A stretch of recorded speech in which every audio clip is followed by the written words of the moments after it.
Some people do not panic loudly when something feels wrong. They do not cry in the moment.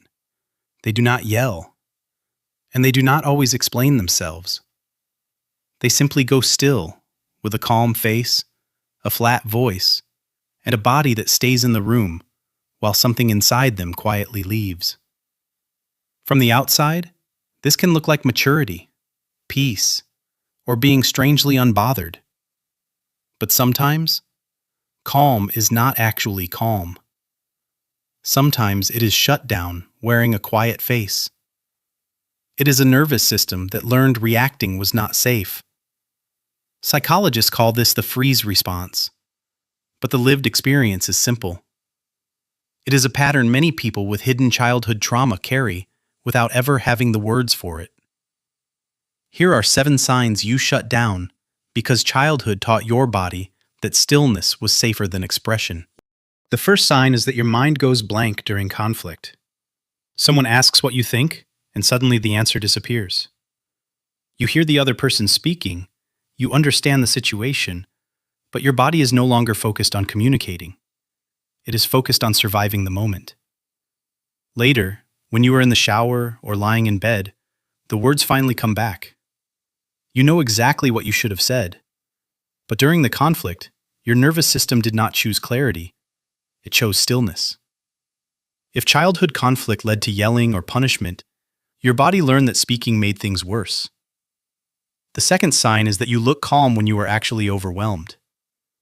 Other people may think you handled the situation well because your voice stayed even and your face did not change.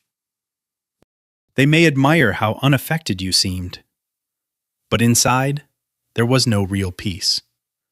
There was distance, as if the feeling froze somewhere under your skin. This is the strange part of the freeze response.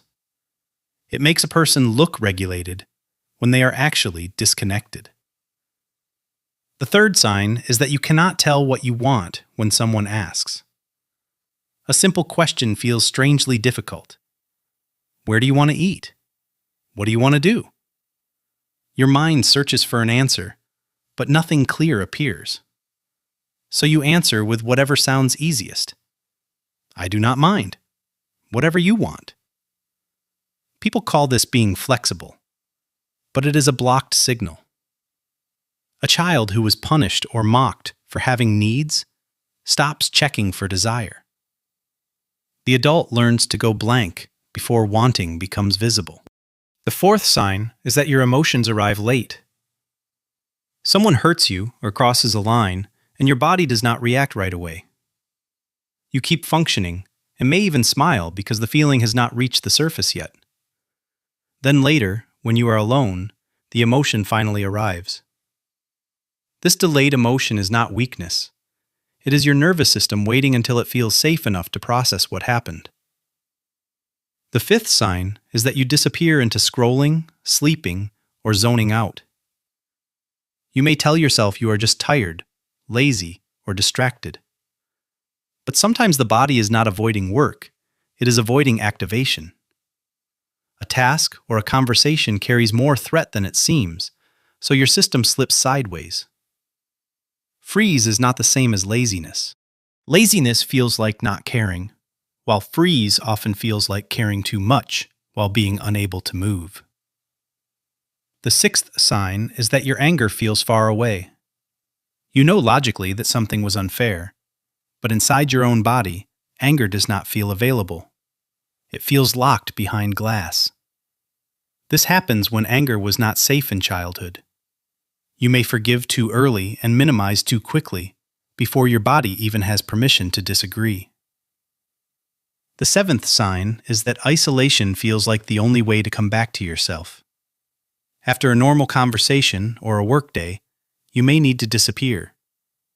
Not because you hate people, but because being around others pulls you away from your own body.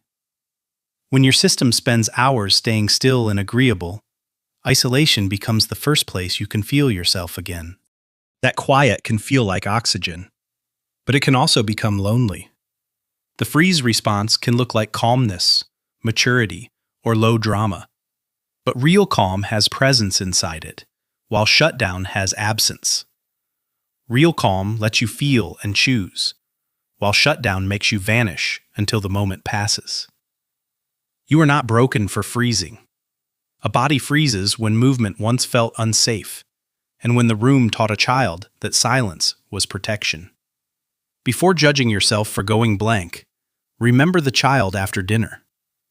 The child sitting at the edge of a loud room, hands folded, trying not to become the next problem. That child was not weak. That child was surviving. But the adult carrying that stillness deserves more than survival. You do not have to force yourself to react faster. Maybe the goal is to recognize the freeze sooner. To tell your body, this room is not that room. This voice is not every voice. And this moment does not require you to disappear. Slowly, stillness can become a choice again. Not a prison, not a reflex, but a place you can enter and a place you can leave.